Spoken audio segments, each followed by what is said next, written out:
Bom, saudações a todos, sou Marcos Arino, vou falar o Icalgon da área. Este é o canal do YouTube associado ao blog, né? O blog que tem texto, o blog convencional, www.nomilar-fa.com.br. Não deixe de ir no blog para ver os textos que são meus mesmo, não tem Ctrl+C, Ctrl+V de ninguém, não tem cópia nenhuma.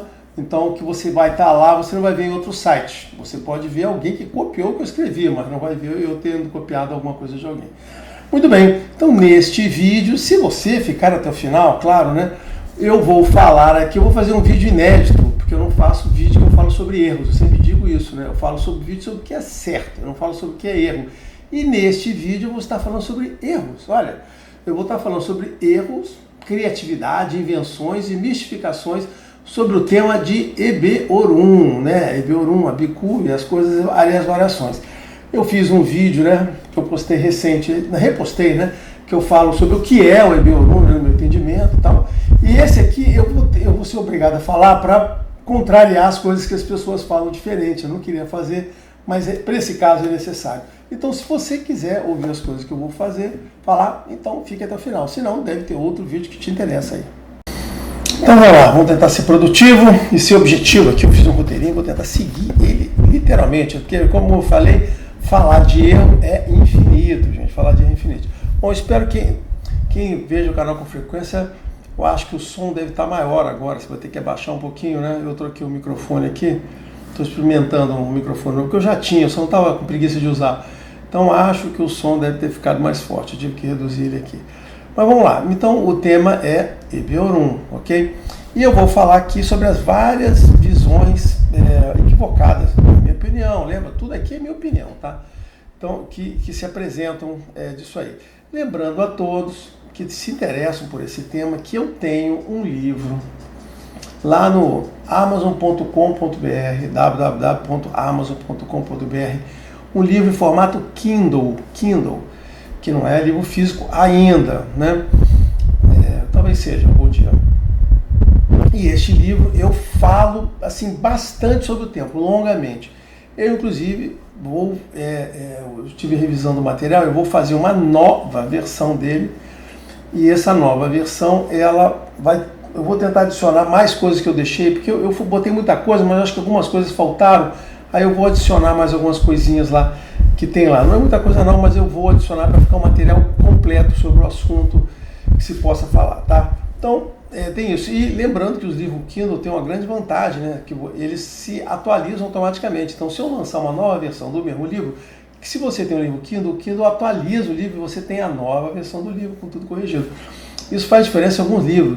Eu tenho um livro que eu fiz sobre oráculos de Yorubá, que eu gosto muito. Inclusive, esse livro vai virar um livro físico, eu estou preparando ele. É que dá um trabalho, a formatação, gente, dá um trabalho. Mas eu estou preparando a formatação para ser um livro físico, e a versão 3 desse livro assim, foi totalmente, quase que reescrita, né? Eu revisei tudo, linha a linha do texto. Pode ter sobrado algumas coisas erradas, algumas coisas mal feitas, né? Da primeira versão, equívocos, mas eu acho que a versão 3 é bem melhor. Apesar de que esse livro, né, de eu ter publicado, eu pedi para pessoas revisarem, né? Então mesmo uma, duas pessoas revisando, ainda sobra problema. Isso na primeira versão. Na terceira eu já revisei, li 500 vezes, acho que está certo. Mas é isso. Então, tem esse livro do Oráculos deve virar físico. Esse livro do EBORUM, por enquanto, está em Kindle. Pode ser que eu transforme ele em físico. E esse físico é uma opção da Amazon, tá? Na Amazon você pode pedir o livro físico, aí eles geram um livro físico sob demanda. É mais caro comprar um livro físico composicional, mas eu não vou gerar livro físico para ficar distribuindo para as pessoas e tal, né? Mas eu vou fazer esse formato de livro físico lá também, como opção, porque tem gente que às vezes não tem o Kindle, não quer ter, não gosta, não quer tentar, aí prefere usar o livro físico, beleza, vai ser um livro físico aí, tá bom? Muito bem, então vamos falar sobre EBORUM. Só a última coisa que eu lembrando, né, eu gosto muito de falar do site, né, que é o texto, o blog, que eu tenho muito orgulho dele, material lá todo produzido por mim. Então não deixe de ir lá também para ver tudo que eu estou falando aqui, eu acho que deve estar lá no blog também, tá? Eu tenho esse texto. Bom, então falando sobre o EBORUM, sobre o aspecto dos erros, criatividades, né? E mistificações, né? Que é o que eu quero abordar aqui, né? Por quê, né? Porque não adianta eu falar o que é certo, aí o cara ouve uma errada, esse assunto aqui, se eu não der uma abordada no item errado, vai ficar aquela confusão. Eu sempre digo que essas interpretações existem várias, né? A minha é uma delas. E sem dúvida nenhuma, pessoas podem interpretar de forma diferente. Entendo que isso é normal, né? É normal. Eu entendo que é normal. Então não acho que eu tenha que só o que eu sei é o que vale, tá? E isso, como eu falei, cabe a cada um avaliar. Mas eu posso dar uma ajuda nisso quando comentar essas versões que tem aqui. Mas vamos lá, vamos falar sobre o primeiro aspecto histórico. Primeiro eu vou falar sobre a Beorum no Candomblé. Algumas pessoas podem perguntar assim, e o Beorum, Candomblé tem o Egbeorum? Aí eu vou falar assim, não, gente, olha só, Candomblé nunca teve Egbeorum, né? Nunca teve. Se hoje tem pessoas de Candomblé falando de Egbeorum, é que essas pessoas aprenderam ontem. E aprenderam provavelmente de fontes ruins, né? Provavelmente de africanos. Porque cubano não sabe nada de Egbeorum, então não tem Egbeorum nos cubanos, tá? Então o Candomblé não tinha isso aí. O que o Candomblé tinha, e até é muito bem feito, até bem feito, sobre alguns aspectos, tem uma parte que vira um pouquinho, é a parte de Abiku. A Abiku sempre existiu no Candomblé, o entendimento de que era Abiku, que tinha que fazer, identificação em jogo e cuidado disso. Então isso sempre teve. Mas, como eu explico, né, como eu já expliquei no vídeo e no livro está lá, o Abiku é apenas um pedaço, um aspecto do Egbeorum. Egbeorum é uma coisa muito maior, é um fenômeno muito maior, uma ocorrência mais ampla. E o Abiku é um pedacinho daquilo. Então o Abiku não representa o Egbeorum e nem o Egbeorum é representado por Abiku, ok? Mas o Candomblé sempre teve isso. Era identificado em jogo, era tratado com as pessoas, tem muitas pessoas que foram identificadas incorretamente, foram cuidadas e tal. Então o Candomblé sempre identificou a questão do Abiku. Isso é uma coisa que eu sempre digo, o Candomblé ele não podia não ter aquela coisa mais completa em relação à teologia, conhecimento, estrutura, né? Mas o Candomblé sempre sabia de tudo quanto é tema, a gente sempre soube de tudo quanto é tema, sempre teve essa ligação muito correta com a religião de verdade. Bom, aí o que aconteceu com o uso do Abiku no Candomblé? A parte ruim da parte ruim, né? Então, o Candomblé tinha um pedaço do Abiku, e aí o que aconteceu? É que como o entendimento do Candomblé é que você não pode raspar, né? Quando você faz a iniciação, você não pode raspar a cabeça de pessoas que eram Abiku. Aí existia um outro processo para fazer isso, igual fazia Sinanã também, que não podia levar aço na cabeça e tal. Então, ou seja, o Candomblé tem umas técnicas litúrgicas, né? Então, numa dessas técnicas litúrgicas, o que aconteceu? Não pode fazer. O que houve, sim, de gente mal intencionada, gente ruim? O que as pessoas passaram? Passaram a dizer que um monte de gente era Abiku, quando não era, para fazer duas coisas. Uma, para dar privilégios e trazer prestígio para aquela pessoa. Geralmente era assim, pessoas que tinham uma boa condição financeira, alguém que aquela pessoa que o dirigente queria trazer para casa para poder ajudar ela na casa, que queria ganhar benesse, que ela queria fazer favores àquela pessoa. Então o que ela fazia? Não, você é Abiku, então você não precisa raspar. Aí o cara fazia uma iniciaçãozinha rapidamente lá, uma iniciaçãozinha caldo quinó, né? Ela fazia lá e a pessoa não era raspada, não pode ser raspada para Abiku. Além disso, ganhava privilégio. Como eu disse, ganhava status e privilégio, não só eu. E isso, o que acontece? Uma pessoa começou, o cara pensou, opa, vou fazer igual. Isso virou uma febre no Candomblé. Não sei se na década de 90, nos anos 2000, eu não sei exatamente, assim, não consigo identificar dentro dessa minha experiência no Candomblé quando foi exatamente que isso explodiu, tá? Porque não era assim, era tratado da forma correta, mas aí as pessoas perceberam, o negócio explodiu, não lembro exatamente, mas cara, uma explosão. Eu vou dizer para vocês que eu não sei se isso persiste até hoje, se essa marmotagem que as pessoas fizeram ainda fazem, pode ser que ainda faça, porque é um recurso. Então, por isso que tem muita gente que às vezes se apresenta a gente, eu sou Abiku, aí eu olho assim, porque eu sou Abiku, eu olho assim, eu fico olhando, cara, vendo aquelas afirmações, cara, com aquela facilidade que ela fala isso, né, gente é velha, inclusive, né, Abiku velho, não era para existir, né, porque se é Abiku, né, nasceu para morrer, a menos que você faça alguma coisa muito, muito eficiente, você não consegue evitar aquilo, né, e até porque tem coisas que você não consegue evitar mesmo, né? Bom, então essa era a visão do Candomblé em relação a isso. Outro erro também que acontece do Candomblé com o Egbeorum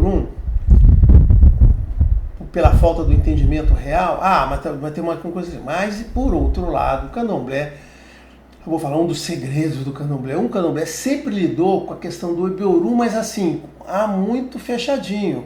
Por quê? Porque o fenômeno do Herê, o orixá, né, a manifestação de Herê, né, como orixá, do Herê, não como orixá, mas o Herê fazendo a intermediação entre a gente e o orixá, o Herê é um membro de Ebiorun. O Herê faz parte do Ebiorun, aquela criança que vem ali é Ebiorun. E esse assunto ele nunca foi discutido amplamente, era só discutido nas altas camadas, as pessoas entendiam o que estava acontecendo, mas não contavam para ninguém. O candomblé é essa coisa do segredo. Então, o candomblé, por outro lado, sempre entendeu que existia, mas assim, como o assunto também não era amplamente discutido, não era amplamente tratado, equacionado, isso virava um segredo. Mas o Herê, como está no meu livro, e eu explico por que eu explico isso, o Herê é uma manifestação do Ebiorun. Ebiorun é Herê, Herê é Ebiorun, tá? É uma parte das crianças. Sendo que a bicu é um pedacinho menor. Então, o candomblé, como eu disse, sempre entendeu isso dessa maneira. Olha, só não pronunciava para as pessoas isso, né? Ele reconhecia a presença, a comunidade, né? Ebiorun, porque os herês fazem parte, né, dessa comunidade. Ok? Então, você vê, né? O candomblé, com sua simplicidade, com a sua naturalidade, sua africanidade, né? Como eu digo que as pessoas não precisam africanizar o candomblé, ao contrário, os africanos têm que se candomblizar, tá certo? Os cubanos também deveriam se candomblizar, porque o candomblé sempre teve isso tudo. A gente nunca fez nada no escuro, a gente nunca andou nas trevas, a gente sempre teve clareza. Podia não saber tudo, entender com perfeição, mas as coisas sempre estavam lá. Mas aí tem um erro. Tem um erro no candomblé em relação ao abicu. Aí vou falar em relação ao abicu. Lembro que eu estou falando sobre erros aqui, né? Estou falando sobre erros. Nem todos são erros. Aí no meu microfone vai cair aqui, caraca. Nem todos os erros são absolutamente sérios, mas não deixam de ser erros, tá? Então, qual é o erro? Que é a questão do aborto, né? Então, erroneamente, aborto era associado a abicu. Então, quando a pessoa sofria um aborto e nascia uma pessoa logo a seguir, era quase certo pule de 10. Alguém aqui, né, já lembra do jogo de cavalo, né? Posse de cavalo? Pule de 10, que era um bicu. Era assim, era ser declarado. Então, se você chegasse num jogo, qualquer baluchá de qualquer qualidade, eu dissesse, não foi, teve 1, 2, 3 abortos e eu nasci após isso. Você é bicu, você é o abicu, era você que provocou os abortos. Esta era a frase, você provocou os abortos. E isto é um erro, mais uma vez. Isto sim é um erro. Por quê?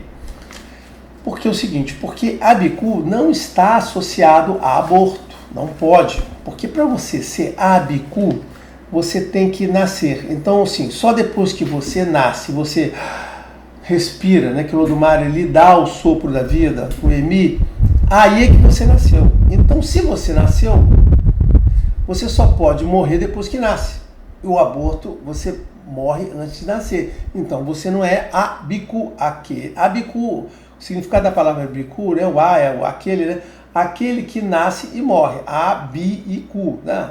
Então, abicu. O abicu tem que nascer e você só nasce quando você respira. Então, isso era um erro. Por quê? Porque o aborto, olha só, o aborto tem dezenas de causas naturais, centenas ou milhares de causas naturais. O aborto tem causas naturais. Mas sim, dentro das possibilidades desta religião, do entendimento que ela tem dos fenômenos que acontecem com a gente, existem liturgias que são feitas para evitar o aborto. Isso não é curandeirismo. Isso é apenas o seguinte, né? A gente entende que existem causas não humanas, que não necessitam remédio, que não necessitam medicina, tá certo, né? Medicina alopática, vou dizer assim. Aí, nesses casos que não necessitam, a religião tem somente Ifá, principalmente Ifá, muito mais do que o candomblé. Isso é uma coisa que eu aprendi em Ifá e que o candomblé não tinha. Essa questão de como que se previne, né, como se trata uma gravidez, ou seja, eu tenho, só fazendo um parênteses, eu tenho vídeos aqui que eu falo o que Ifá pode fazer pela gravidez, pelo nascimento, os jogos que deve ser feito e quando deve ser feito. Eu tenho vídeo que eu explico isso. Se você fizer naquela sequência que eu explico lá, você vai ter muito maior chance de sucesso de não ter problemas. O resto é com você, tá certo? Né? Mas é o que a gente pode fazer. Então, dentro da religião é o que a gente pode fazer. Então, dentro de Fá, aí a gente aprende um manancial imenso de opções, recursos e intercorrência. Então, a gente pode trabalhar para evitar sob o ponto de vista dessas influências espirituais. Por quê? Porque nós acreditamos... Agora eu vou voltar no ponto lá do início. O aborto está associado à Adé, gente. Olha só. É um erro associar a Bicu. A Bicu não mata antes de nascer. A Bicu morre depois que nasce. É a Adé. É a Adé que faz a questão do útero, né? Ou seja, o útero é o segredo de Adé. Isso está em Antropomedia, né? O útero é o segredo de Adé, tá? Antropomedia. É lá que está o segredo. Então, a Adé, esse é o domínio, né, espiritual. Né? Então, assim, as coisas que acontecem aqui no baixo ventre útero, isso são sob controle, sangue, todas essas coisas estão suscetíveis à influência de Adé. Vou tentar usar as palavras mais corretas possíveis. Então, abortos provocados em sucessão estão ligados a Adé. Agora, para você entender Adé, vá ver meu vídeo sobre mal teológico. Eu vou fazer um vídeo depois desse aqui, que eu vou falar sobre Adé, tá certo, né? Que eu vou voltar no assunto, estilo esse aqui. Mas eu vou falar, por quê? Porque eu tenho textos no blog que eu falo sobre Adé, eu tenho um vídeo aqui que eu falo sobre o mal teológico, o sentido real de Adé, mas as pessoas continuam preocupadas com Adé por causa que as pessoas falam com ela. Então eu vou ter que fazer um vídeo igual a esse para poder desfazer essas coisas, tá bom? Assim, só para encerrar esse ponto aqui, a questão do aborto, né? O Zelorixá, Babalorixá, tipo afegão médio, falam muita bobagem sobre esse tema e não estão associados a Bicu de nenhuma maneira. A Bicu é uma punição. E ele faz questão de nascer para depois provocar. Ou seja, ele é obrigado, na realidade ele não tem opção. Ele não está sob o controle dele, entendeu? Essa região, essa coisa do aborto não está sob o controle do espírito de Bicu. O que está sob o controle dele, ele, depois que nasce, ele morre. E mesmo assim, nem toda morte após o nascimento significa Bicu, porque existem as intercorrências de mortalidade infantil que são tratadas de outra maneira, ok? Bom, aí esse aqui encerra o que eu queria falar de relação de Ibiorun com o candomblé, tá? Aí, bem, o assunto, né, como foi trazido pelos africanos, trouxeram mais afirmações. Então, não os nigerianos que vieram para aqui, mas tem muita literatura que surgiu, eu vou mostrar para vocês aqui, literatura onde vocês podem encontrar isso aí. Sobre cubanos, né, que vieram para aqui, cubanos da santeria, né, da umbanda deles lá, né, santeria é uma umbanda de caboclo deles. Eles nada sabem, tá? Esquece, não vai conter nada importante. E os nigerianos acabaram trazendo o tema de Obiorun, mas na literatura, e também, de novo, os babalô, afegão médio, não são chegados a isso aí, né? Mas o que acontece, o que a gente aprende quando você vai... E trouxeram muita bobagem, né? Porque, na verdade, o que hoje, o motivo desse vídeo, são as bobagens que eles trouxeram, não as coisas boas. Mas agora vamos falar sobre o tema, sob o ponto de vista de original lá, né? Tá? Então, a primeira coisa é o seguinte, existem alguns temas que estão correlacionados, tá? Correlacionados. E que você tem que tomar muito cuidado para você não misturar na mesma panela. Um deles é a questão da divindade Ibeji, que é o que cuida das crianças e da mortalidade infantil, porque esse assunto, mortalidade infantil, é um assunto importante lá para eles, não tinham medicina. Então, existe essa preocupação da criança com isso. Existe o tema dos gêmeos. Os gêmeos na sociedade iorubá sempre foi uma coisa muito problemática. Eles estavam associados à morte, eles matavam ou deixavam morrer ou matavam uma das crianças que estava lá. Isso era um assunto muito sério. Existem versos que contam a história de como eles tiraram isso da sociedade, talvez até por influência ocidental e não somente deles, né? Então, os gêmeos influenciam nesse entendimento, por quê? Porque existem divindades e questões e mitos associadas a gêmeos e não a Bicu e não a Ibiorun. Então, se tem isso aí, e você tem divindades que cuidam dessa parte, né? Divindades que eles entenderam que tratam disso, tá? Então, e eles usavam, e o tema da mortalidade infantil era muito importante, vou dizer por que aqui, né? Que tinha justamente um conjunto de divindades para proteger as crianças disso.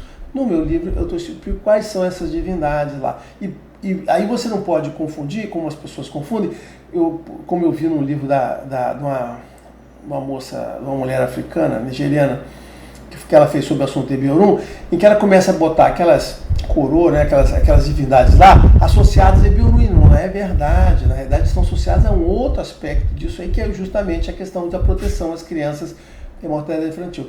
Então, inclusive são regionais, uma existe numa região, outra existe numa região, outra região, então elas não são assim. No meu livro eu descrevo, explico, olha, cada lugar tem uma divindade que as pessoas elegeram lá, porque era muito fácil fazer isso aí, né? E essas mortes, elas muitas vezes estavam ligadas a enfraquecimento, a doenças, tá certo? A vulnerabilidade deles, e não diretamente ligadas a Bicu. Então, cabe ao Babalaô, cabe a Ifá, né, separar, olha só, isso aqui sim é um problema de mortalidade, isso aqui não, isso aqui sim é um problema de Abicu. Né? E vou falar uma coisa que vocês podem não imaginar, mas o tema Geledé, que as pessoas acham que significa Adjé, né, é outro erro, né? Geledé não é Adjé, Geledé é um festival, é um culto que existe lá, de pessoas, homens e mulheres se juntam nesse culto de Geledé. A divindade principal é Yaunlá, né? E ela está ligada principalmente, né, à questão da mortalidade infantil, a proteção à criança, a mortalidade infantil e também a questão das mulheres. Indiretamente existe a Adjé envolvida, porque a Adjé está envolvida com Yaunlá. Tá? Isso, antes que o pessoal... Onde você inventa isso? Eu vou mostrar fontes, mas olha só, isso tudo está documentado, versos de Ifá. Tá certo? Você não adianta ficar querendo procurar em outro lugar, que você vai apenas encontrar isso nos próprios versos de Ifá. Então, assim, isso tudo é Ifá. Eu lembro, gente, eu não estou inventando, eu só falo coisas aqui, tá? Então, a outra coisa também que temos, antes de eu mostrar aqui os livros aqui, né? Da literatura, eu vou falar assim, existe uma coisa que também que vocês podem ficar... pule de 10, tá? Crianças nascidas em circunstâncias anormais, ou seja, mulheres que tinham infertilidade e que pediram intervenção de orixá para ter fertilidade, né?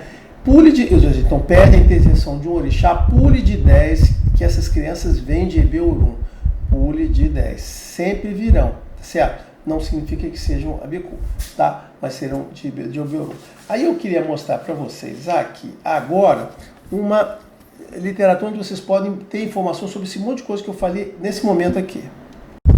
Tem um livro que eu não vou mostrar aqui, não vou levantar para pegar, tá lá no outro lado ali, que é o livro chamado Senhoras do Pássaro da Noite.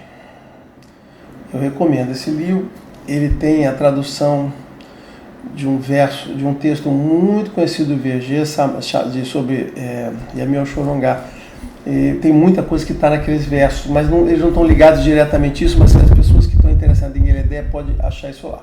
Então, nessa literatura que vocês podem conseguir, para poder entender alguma coisa desses temas que eu estou falando aqui, a primeira que eu recomendei, sempre essa aqui, tá certo? African Narratives, Orishas Spirits and Other Deities, do Alex Cook. Esse cara é um brasileiro, mas ele escreve em inglês aqui, tá? Então esse livro aqui tem um pedaço que ele fala sobre Ebiorun, e esse pedaço, o que ele traz? Ele traz os mitos, lembra, gente? Olha só, essa religião aí são os mitos, ele traz os mitos associados a Ebiorun. É através desses mitos que você entende como funciona o Ebiorun, o que dá para fazer, o que não dá para fazer.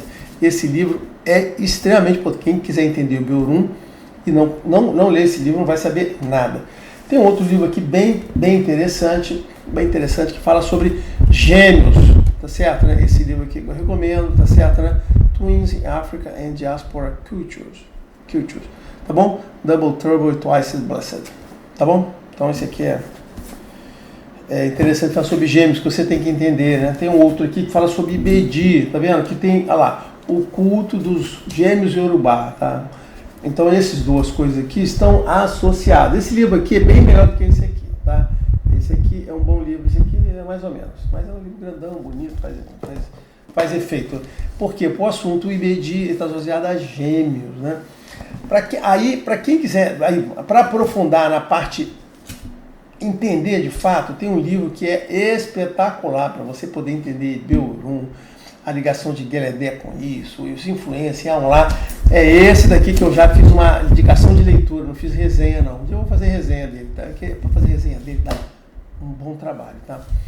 Então, Gallaudet Spectacle. Eu tô falando em inglês aqui de macarrônico, né? Spectacle, tá? The Gallaudet Spectacle, tá aqui, ó. Art, Gender, Social Harmony in African Culture, ou seja, a arte, o sexo, né, a harmonia sexual na cultura africana, do Babatunde Lawal, que eu sou fã desse cara aqui, Babatunde Lawal, tá? Tem outro livro aqui que eu recomendo também, Gallaudet, olha só, é uma coisa. Esse aqui é do Drewal, do casal, eu adoro também esses dois aqui, ó, Drewal, os dois são excelentes, Drewal, faz um excelente trabalho, Drewal. E por que você tem que ler The Gallaudet? Por que Gallaudet está associado a isso, de mortalidade infantil? Você não vai entender esse tema de Ebiorun, de mortalidade infantil, de Abiku, se você não entender primeiro a tradição oral, que esses livros aqui, esses caras aqui estão apoiados na tradição oral, tem informações aqui importantíssimas. Você não vai entender esse assunto se você não basear na tradição oral, tá? E eu acho que era isso aqui, são os principais livros que eu tenho para isso. Eu tinha esquecido, eu resolvi trazer o Ayou Salami, que eu também gosto desse cara aqui, ó. Eu não sei se eu acho que tá nesse ou se tá nesse aqui, tá? No verdinho ou no vermelhinho. O Yoruba Theology and Tradition, ou no... Aqui na verdade é The Worship e aqui The Men and Society, tá? Eu não sei se tá aqui no Homem e a Sociedade ou no culto, né? Na liturgia aqui, no culto de Orixá. Tá bom? É um desses dois aqui. Ele também, olha só, ele também tem informações boas. Eu fiz uma compilação. Na verdade, o que eu faço? Eu tenho a minha compilação, né?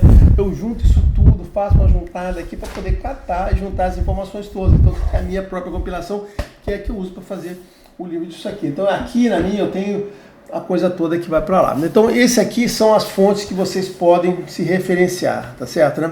Bom, aí baseado nessas fontes, a gente entende por que eu citei as fontes. Porque baseado nessas fontes, a gente entende o que é que de verdade, cara, o que é que de verdade existe sobre ela, o que são os mitos que não estão, que compõem. Porque é nessas fontes que tem as informações que você vai fazer, né? Então, aí ele diz umas coisas bacanas aqui, né? Esse aqui é um desses caras, o Alex Coco, né, que diz lá, né? Uma coisa bacana, né? Que o quintal é lugar de Abiku, né? Para quem sabe onde estão localizados, assim como pântanos e riachos, né? Que as placentas eram enterradas no quintal das casas das pessoas. As pessoas enterravam as placentas de nascimento, né? E junto com uma jarra com nendezeiro e búzio junto, né? E que o Abiku, ele toma a comida do corpo dos companheiros para dar para os companheiros. Então, desnutrição infantil é um sinal de Abiku, tá? E aí o livro, um desses aí, eu acho que nesse aqui descreve, acho que nesse livro do Coco, do Alex Coco, ele descreve algumas coisas muito ruins que eles faziam. Tem uma história, inclusive, que eu narro lá, que é uma história péssima, gente, péssima. Que as crianças Abiku, né, quando eles entendiam que era Abiku, elas não eram enterradas depois que morriam, né? Ou eram enterradas longe da família. Às vezes os corpos eram jogados no mato, tá? Às vezes também os corpos eram surrados e mutilados, e marcas feitas, porque se aquela criança renascesse, eles acreditavam que ia sair com aquelas marcas, para eles reconhecerem que era uma volta daquele Abiku. Então isso era o que eles faziam antigamente, ou fazem até hoje, isso aí. Tem uns relatos muito pesados, eu separei essa página aqui só para lembrar desses relatos aterradores que tinha, mas eles tinham muita cerimônia para fazer isso, para manter a criança, e lembrando que como é que eles tratavam os Abiku, como é que eles tratavam as crianças de Ebiorun, como eu descrevo no meu livro, com muito carinho, muita atenção, elas merecem todo o cuidado do mundo. As pessoas que recebem crianças do Ebiorun como nascimento são pessoas privilegiadas, abençoadas, que nascem com a missão de recuperar aquelas almas. Cara, eu sempre digo, você tem que entender o fenômeno do Ebiorun de uma outra maneira, Bom, aí, agora vamos falar sobre as bobagens que... Eu já estou em 30 minutos aqui. Vamos falar sobre as bobagens que os africanos falam, né? Sobre hoje, que eles trouxeram, né? Eu falei as coisas do candomblé, mais ligado àquela negociação, e tem agora as bobagens dos africanos. Então, qual é a primeira bobagem que tem aqui? Assentamento de Exu para o Ebiorun. Eu preciso assentar um Exu para o Ebiorun. Olha só, gente, isso é uma completa bobagem. A pessoa que fala isso diz isso para você, cara, ou ela realmente, ela não sabe o que é Exu, ela não sabe o que é Orum, ela não sabe o que é Aie, ela não sabe nada, tá? Ou se ela sabe isso tudo, ela tá ali só tentando te enganar com alguma coisa para te arrancar dinheiro, tá? Por quê? Porque Exu é uma divindade de movimento, de transmissão de axé, e ela está ligada diretamente ao Orum, e ao fato de Orum estar separado do Aie, né? E daí está na origem, né? Em um determinado momento lá, Olodumare, aí tem os mitos de separação, aquele livro do Benício, os mitos iorubás, tem os mitos de separação, o Benício no Orum Aie. No livro Orum Aie, o Benício tem o mito de separação, está em português. O Orum e o Aie foram separados, nessa hora tem dimensional, então os orixás não vêm para cá, não descem, não sobem, e a presença do orixá aqui é feita com os intermediários, que são os Iaô, os Eleguns, né? O Iaô, um jeito de falar, e os Eleguns, que fazem isso. O Exu é esse portador de axé que traz axé, é um dos poucos que tem esse trânsito que faz aqui. Então ele está ligado a fazer o trânsito entre o Orum e o Aie. E o Ebe-Orum, apesar de ter o nome de ter o Ebe-Orum, eles não ficam no Orum, eles ficam no Ironã, ou seja, eles ficam dentro do contexto do Aie, que é o espaço supernatural que existe entre o mundo natural e o mundo é o espaço supernatural que existe aqui cobrindo o mundo natural. O Ironã é ali, nesse espaço que chama-se de Ironã, que tem vários tipos de espíritos de divindade, praticamente tudo que está aqui no Aie, que a gente tem contato direto, fica no Ironã. O Ebe-Orum fica localizado nessa área espiritual lá.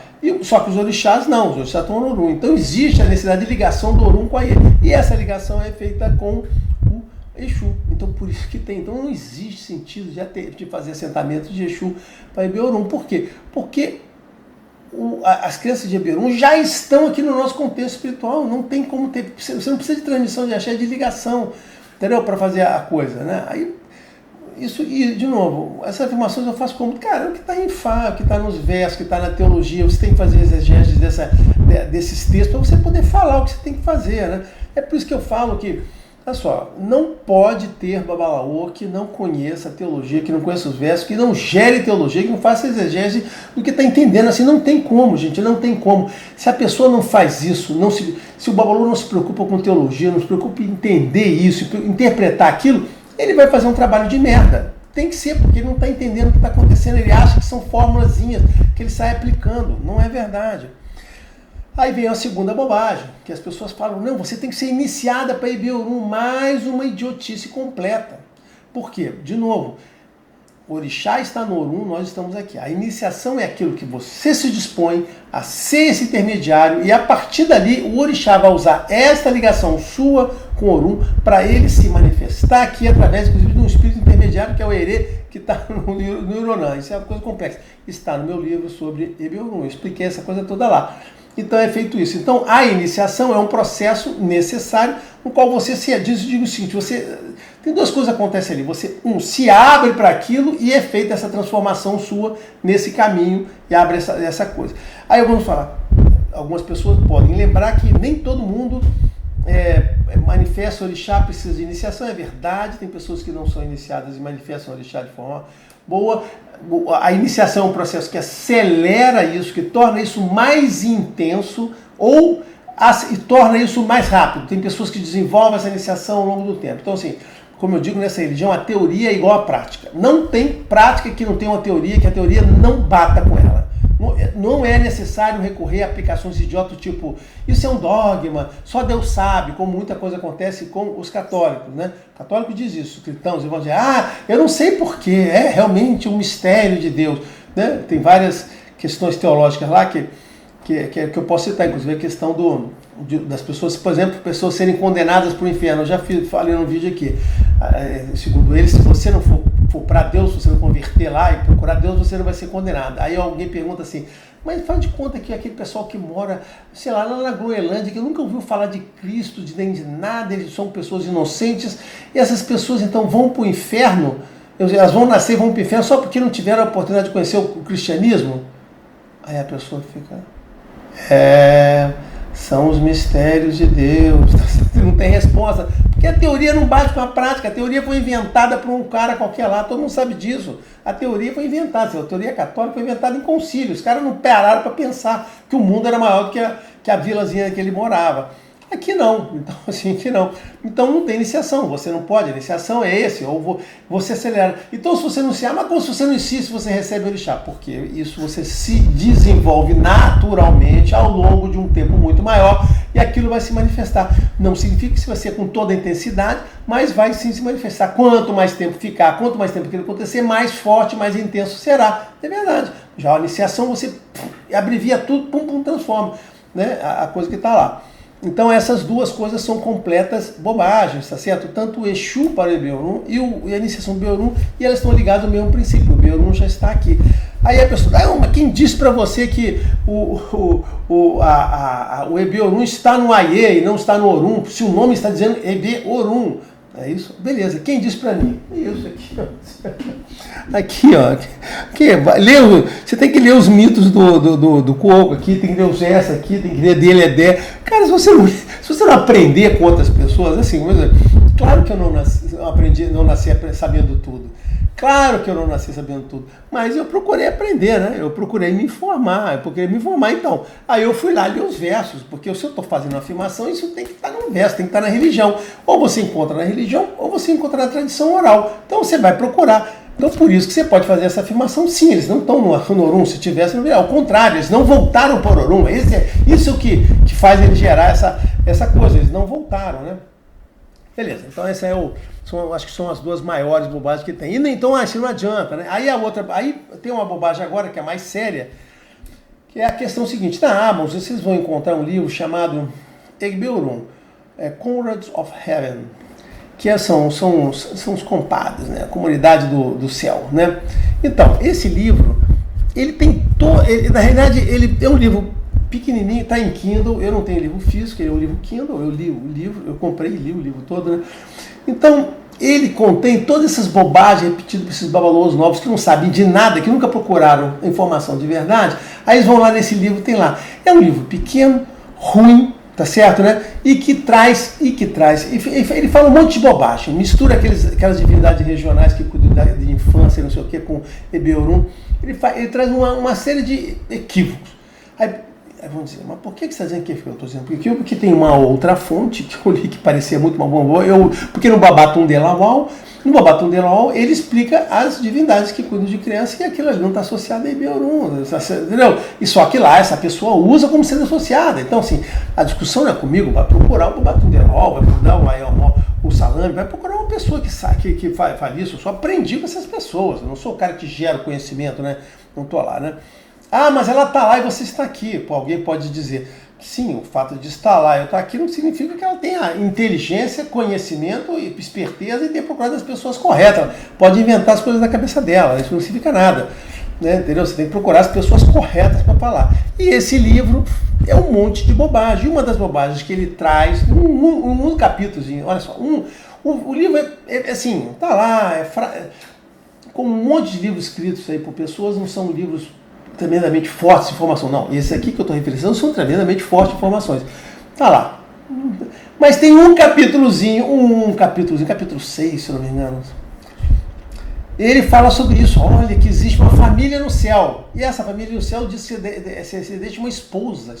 Eu acho que o esposo, o termo para marido ou mulher, né? É para duas coisas. Então você deixa. Aí ele diz que essa esposa, ou esse esposo seu, que você deixa no Orum, né? Deixa no Orum, ele está te prejudicando, que ele é ciumento, então ele vai atrapalhar a sua vida aqui no Aie por conta disso. Então, as pessoas aqui são em estado seguinte: você está tendo um problema na sua vida, está tendo insucesso, está tendo problema, e essas pessoas dizem que isso é provocado por uma família que você tem no céu. Geralmente a família é um par que está lá, que está te provocando. E isto é um completo absurdo e total idiotice, uma total idiotice.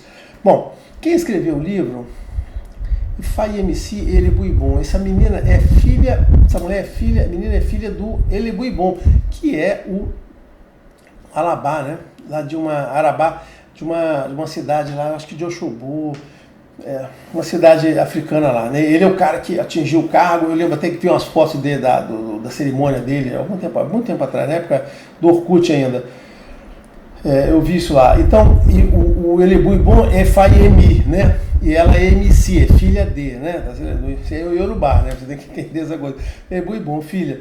E aí o que acontece? Ela chega e lança um livro lá. Isso é muito comum, né? Aí, essa é a primeira coisa que eu acho ruim. Primeiro, a mulher envolvida em Fá, filha de um Arabá famoso, faz um livro, né? É igual o caso que aconteceu com a Bimbolá, o André Bimbolá, acadêmico, pessoa de conhecimento, teve vários filhos, e aí botou os filhos dele para seguir a carreira acadêmica dele. E aí fez um livrinho, né? O próprio, um dos filhos que ele tentou conduzir, que eu teve um outro vídeo que contei a fofoca do Cola, né? Colar a Bimbolá. Colar a Bimbolá. Colar a Bimbolá. Eu contei a fofoca dele, né? Mas não vou falar uma fofoca dele, não. Então ele fez o filho dele também fez um livrinho. Eu tenho o livro dele, eu comprei logo que saiu. O livro é assim, como eu falei, o capítulo 3 é muito bom, 2 e 3, então 3 é bom. O resto é uma completa bobagem lá. Ele, né? É aquele negócio. Então, esses caras precisam que os filhos deles fiquem famosos. Então, para mim, pareceu o mesmo exemplo do Colar a Bimbolá. O cara precisava que a filha dele ficasse famosa, fez um livro sobre esse assunto obscuro que ninguém sabe. Então, você fala qualquer coisa ali, a pessoa vai dizer, é isso mesmo, um assunto obscuro, né? Pouca gente documenta esse assunto se eu colocar. Aí fica lá. E nesse livro ela insere uma tese teológica sem sentido, não ia dizer questionável, não questionável, ela é inquestionável, essa tese é completamente absurda, né? Que existe, e eu vou explicar por que agora, existe para quem está preocupado que eu estou só falando mal, eu vou explicar por que você não pode ter um esposo, um par no Orum, né? No qual ela diz o seguinte, que você sai lá, você está casado lá, você tem um esposo, um par seu lá, marido ou mulher, vem para cá e essa pessoa fica com ciúmes. Então, para você chegar a fazer isso, você tem que agradar essa pessoa com presentes, com ofertas, né? Oferendas, para você poder trazer e essa pessoa não lhe prejudicar no trabalho, que você tenha sucesso aqui, não prejudicar que você tenha família, que você tenha um outro marido, uma outra mulher, senão essa vai prejudicar. Olha só o estrago que essa pessoa faz nas pessoas que estão aqui. Olha o tamanho do estrago. Por quê? Aí vai o seguinte, olha, então para eu poder chegar e me dar bem, por causa desse esposo que eu deixei lá, essa pessoa é ciumenta, então tem que agradar. Aí as pessoas inventam cerimônias absurdas para você agradar, mas vai ter que agradar a vida toda. Olha só. As cerimônias que essas pessoas propõem para esses casos aqui, não é uma que resolve, vou fazer um ebó e acabou esse negócio. Esquece. Daqui a pouco eu falo, eu vou aproveitar e falar de uma vez. Olha só, Ebeorum, eu não sei se eu anotei que falar assim, não tem ebó para resolver problemas de Ebeorum, tá? Não tem ebó. E é um processo contínuo, porque você está sempre ligado. Quando você tem ligação com a comunidade, você está sempre ligado com essa comunidade, tá? Deixa eu falar só uma coisa aqui que eu esqueci. Por que a questão da iniciação para o Ebeorum, uma das coisas que era desnecessária, não só porque está no Orum, tá? Porque se você é uma pessoa que veio do Ebeorum, você não tem que ser iniciado, você já veio de lá, você já fazia, você já é um espírito, uma alma que já fazia parte daquele grupo. Não existe iniciação de alguém que já faz parte daquele próprio grupo. E você já está no contexto do Aie, lembra? Ebeorum, Aie, já está aqui dentro, né? Eu tinha esquecido de falar isso lá. Então, o que essa pessoa vai falar? Porque você tem que fazer um processo contínuo de oferendas para ficar agradando esse seu marido espiritual, essa sua mulher espiritual, para poder te abandonar. Aí já pensou, esse babalô pode inventar. Eu pensei assim, eu não tinha pensado antes, depois eu pensei, olha, então você vai lá naquela loja, compra aquele sapato bem caro, nós vamos botar aqui na oferenda, aí esse sapato vai para lá e essa mulher vai ficar agradável. Aí aquele babalô, tá bom, botei aqui, pode ir embora. Aí ele pega ali aquele sapato e usa para não sei quem. Vamos botar aqui, vai ser um terno muito bacana, vamos botar esse terno chique aqui, como se lá eles usassem terno e sapato, né? Nós vamos botar, então bota aqui, vamos botar aqui uma joia de ouro aqui, vou oferecer, aí você vai agradar, aí aquele pessoal vai embora e vou ficar com a joia, vou ficar com o terno, vou ficar com o sapato, né? Vamos botar um perfume aqui. Imagine a situação que você vai se expor para um trambiqueiro desse, você fazendo oferendas para um par espiritual que não existe. Esse par espiritual não existe. Então assim, essa pessoa, essa mulher, provavelmente ela escreveu aquilo porque alguém cantou isso para ela, deve ter tido criatividade de fazer uma coisa tão canalha assim. Ela fez isso aí. Essa é além de ser uma coisa absurda, é útil. Olha a utilidade disso. Você tem problemas, o Abalu não sabe o seu problema, ele diz, não, já sei, o seu problema é que você tem uma esposa no Norum que está, se o medo não está deixando a sua vida progredir. Ah, achei o problema. Não, na verdade, eu digo o seguinte, ele não sabe o seu problema. Ele não sabe, ele não tem ideia do que está acontecendo com você. Ele inventou essa, ele tirou assim da cartola. Ah, é isso que está acontecendo com você, cara. Aí eu vou explicar o porquê que não pode ser dessa maneira. A primeira coisa é que eu falei para você o seguinte, que, olha só, não existe em Fá nenhuma descrição de que como é a vida no Orum. Então, não existe em Fá a descrição seguinte, que exista casal, que você esteja casado no Orum. Não existe em Fá a descrição sobre isso, que você tenha marido, que você tenha mulher, que você tenha filho, porque quem tem marido e mulher pode ter filho. Justamente a vida no Aie é a que propicia esse conjunto da família, dessa formação e juntar aqui a vida de emoções, de prazeres, de sensações e tal. E inclusive o convívio familiar é trazido pelo Aie e não está no Orum. Se tivesse no Orum, por que você viria para cá? A segunda coisa é que, como está lá no meu vídeo que eu falei sobre Ori, expliquei todo o ciclo de vida, ninguém é obrigado a nascer. Não existe nessa religião o conceito ou a explicação de que você seja obrigado a nascer. Ou seja, que você tenha nascido, a sua vida seja expiação. Existem religiões ocultas, né, por exemplo, como os kardecistas, que transmitem para as pessoas essa visão. Eu não sei se eles estão certos. Tá certo, né? Eu acho que não estão. Por quê? Porque nessa religião não é assim. Mas os kardecistas transmitem isso. A sua vida é a vida de expiação. Isso veio de um pedaço do hinduísmo ou do budismo, né? Mas o budismo também não é assim. Então, basicamente, é uma interpretação kardecista. Vou dizer porque eu estou vivendo aqui.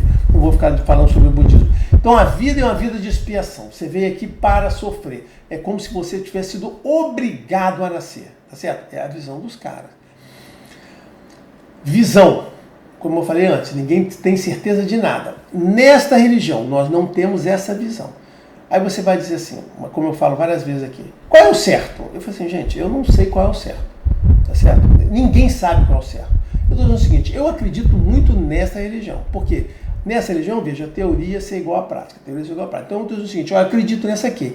Nesta religião, a visão dela é uma visão muito coerente, não existe isso. E vou dizer por quê. Olha só. Vamos lá, o vídeo do Ori. Lá no Ori, a vinda para cá é planejada. Você tem vários passos, você vai nos mercados, você vai ao Olodumare para combinar com o Olodumare como vai ser a vida aqui. Olha o que está no livro do Idou, olha o que eu disse lá no meu vídeo, que eu expliquei todo o ciclo de... Eu fiz 3 vídeos sobre Ori, que eu expliquei toda essa questão do ciclo de início, meio e fim. É uma trilogia, vá ver essa trilogia de Ori. Então, você não é obrigado a nascer, você planeja o personagem, o que você vai ter aqui na vida, o que você quer, o que você não quer, e você ainda vai até o Olodumare, e o Olodumare lhe dá todos os recursos, dá orixá, lhe dá anjo da guarda, vou chegar nesse ponto agora, para você poder viver e ser feliz. Esta é a visão desta religião. Nascemos para ser feliz, ok? Então, você não pode entender que numa situação dessa, você estava lá feliz da vida com a sua esposa, faz de conta que você é homem, aí pum, você caiu aqui, pum, nasci. Ai, e agora? Não, olha só, não foi isso que aconteceu. E vou voltar na primeira parte que eu disse. Não existe em Fá, em lugar nenhum, uma descrição de como seja a vida no Orum. Não existe em Fá essa coisa de que você... Ah, não, você tem uma esposa, um esposo lá, você tem filhos. Não existe. Não existe. Tá? Então nós não somos obrigados a nascer. Você combina com o Olodumare e você deixa, e o Olodumare coloca para te ajudar. Orixá, que está no Orum, e coloca para ajudar o seu Enikeji, o seu anjo da guarda, Ori, tá certo? Então olha só. Aí a coisa é o seguinte. Como é que numa situação dessa, você tendo o Orixá lhe suportando, você tendo o seu anjo da guarda que está no Orum, esse anjo da guarda seu iria permitir que você tivesse uma esposa atrapalhando a sua vida aqui? Olha só, uma das coisas mais importantes é o destino planejado, ou seja, você tem objetivo, o destino planejado são os objetivos, e o Olodumare participou daquilo. Segundo eu aprendi, é o seguinte, estava no livro o maior pecado que uma pessoa aqui no Aie, né, possa cometer é atrapalhar o destino que o Olodumare deu para uma pessoa. Então, quando você faz malícia contra uma pessoa, quando você prejudica uma pessoa, quando você faz o mal com uma pessoa, você tem que tomar muito cuidado, porque se aquele mal que você fez atrapalhar a vida daquela pessoa e atrapalhar o destino que ela tinha planejado para ela junto com o Olodumare, você estará cometendo uma das coisas mais graves junto a Deus que você pode fazer. Tá? Então, se essa pessoa, se existisse esse casal, se existisse, porque não existe, se existisse, e ela estivesse atrapalhando a sua vida, ele estaria atrapalhando você, o seu destino. Então estaria passando por cima de Olodumare. Além disso, você ainda tem Egum, seus familiares lá, Egum. Você acha que você, nessa hora, você não estaria recorrendo a um desses seus familiares para poder intervir por você? Então, assim, não tem o menor sentido, nesse contexto teológico ou cosmológico Yorubá, que eu descrevi aqui rapidamente, mas eu tenho vários vídeos, tem texto no blog explicando, a existência de um par que poderia estar te prejudicando na vida aqui. O que você tem que fazer? Para você acreditar nisso, você tem que pegar e criar uma nova religião. Tá certo? Você tem que fazer mesmo. Você tem que pegar toda essa cosmologia que eu botei para você, né? Tudo isso aqui, essa teologia que eu botei aqui, jogar fora. Você pega isso aqui, joga fora, amassa, joga no lixo. Aí você cria uma nova que seja ajustada a essa que você está querendo propor de ter um par no Orum te ajudando.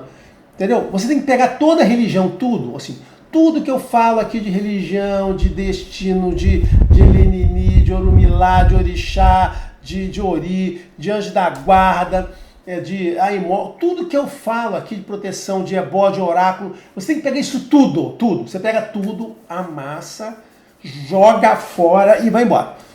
E aí você, uma vez que eu tenha jogado, então você faz assim, uma vez que eu tenha jogado tudo fora, vamos começar tudo zero, tem aqui um parzinho aqui, não sei o quê, porque, sabe, é só isso. Para você aceitar essa visão, você tem que pegar tudo isso aqui, mastigar e cuspir. Não tem nada para valer. Então você não pode acreditar numa coisa dessa. Você não pode acreditar que tudo isso que a gente coloca, né? E é o que eu falo. A impossibilidade dessa versão que essa mulher, né, documentou no livro dela, a dona Ifá-Yemici Elibuibon, né, a impossibilidade disso é justamente a própria religião. Ela diz que é de Ifá. Não, na verdade, não é verdade. O fato de ela ter um nome de Fá, começando com Ifá, não significa que ela seja de Fá, né? Mas ela é filha do cara lá, né? Então não tem nada a ver. Então, na realidade, eu estou me confundindo. Ela não é de Fá. Ela só tem um nome lá, porque qualquer pessoa pode ganhar esse nome, né?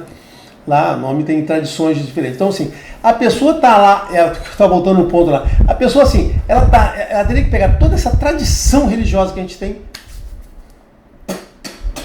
jogar fora. Porque não tem como. Essa tese dela de casal, de esposo e esposa lá, é como se fosse assim, é igual aquela religião católica definida em concílio, que os caras decidiram, agora vai ser isso, agora vai ser aquilo. Aí o cara fala, não, mas a Bíblia não tem dizendo, não tem problema, vamos achar aqui uma Bíblia. Aqui, ó, tem uma passagem aqui, tem essa palavra aqui, essa palavra então significa tudo isso aqui que eu estou querendo dizer. Caraca, é a mesma coisa, você chegar e inventar, mas na realidade não tem nem essa palavra, não nem dizer, porque não existe nada que diga que você tem um esposo, uma esposa lá te aguardando, e está te prejudicando, te aguardando, te prejudicando. Velho. Toda a teologia que envolve o seu nascimento, a vinda para cá, a sua existência, o seu destino, o seu julgamento, toda ela é construída perfeita, certinha, toda ela ajustada, a presença do oráculo, a ajuda de orixá, o seu anjo da guarda, o seu ori, o seu destino, tudo isso tem que ser, assim, não admite esse tipo de colocação, tá certo? Mas sim admite a colocação que eu coloquei lá do Ebeorum, que o Ebeorum está no Ironã, e são as crianças rejeitadas que ficam, que assim, eu aprendi com outros, assim, eu aprendi com fontes decentes, tá certo? Aprendi com fontes decentes. Então toda essa teologia que eu falei aqui, sim, o Ebeorum, como parte do Ironã, como crianças que foram rejeitadas e que ficam lá, que perderam o caminho de volta por Orum, ficam guardados, e que o orixá vai lá, se usa ela para estar presente no mundo, usa ela e pega elas, pinça elas, para dar nova uma vida para ela lá, tudo isso, toda essa fecha, isso tudo se fecha Nada disso. Né? Inclusive, a própria falta, para essas crianças, a falta do destino assinalado, que pode ter problema. São crianças que têm problema que, cara, como é que ficou meu destino? Porque eu não tive essa oportunidade de recombinar com o do Mário. Tudo isso se fecha. Tudo isso se fecha. Ou seja, eu tenho uma teoria a tese de Birum, que está lá, que eu botei no vídeo, que está no livro, que está no site, toda ela se fecha em perfeição com toda a teologia. E você pega esta, que não serve para nada, que não fecha com nada, e as pessoas ficam ouvindo, passando para frente, entendeu? Então assim, a pessoa que passar essa para frente, né, o babalaô, que é o responsável por falar isso, porque quem ouve isso, ouve de um babalaô, né? Você pode ouvir, alguém me contou, aí uma coisa, você pode ouvir de uma pessoa qualquer, mas se você ouviu isso de um babalaô, a pessoa tem que pegar essa porcaria toda, jogar tudo fora e acabou. Vamos começar do zero aqui. Passa a ser uma história de conveniência, gente, né? E não de razão. Tá bom? Beleza, era isso. Ficou longo. Quase 55 minutos, menos que uma hora, né? Mas eu espero que tenha sido. Como eu disse, tá vendo? Olha só. Falar do que é errado é muito ruim, gasta muito tempo. Você tem que explicar muita coisa, dar um monte de explicação, não sei o quê. O melhor sempre é falar do que é o certo, tá bom? Beleza, então até o próximo.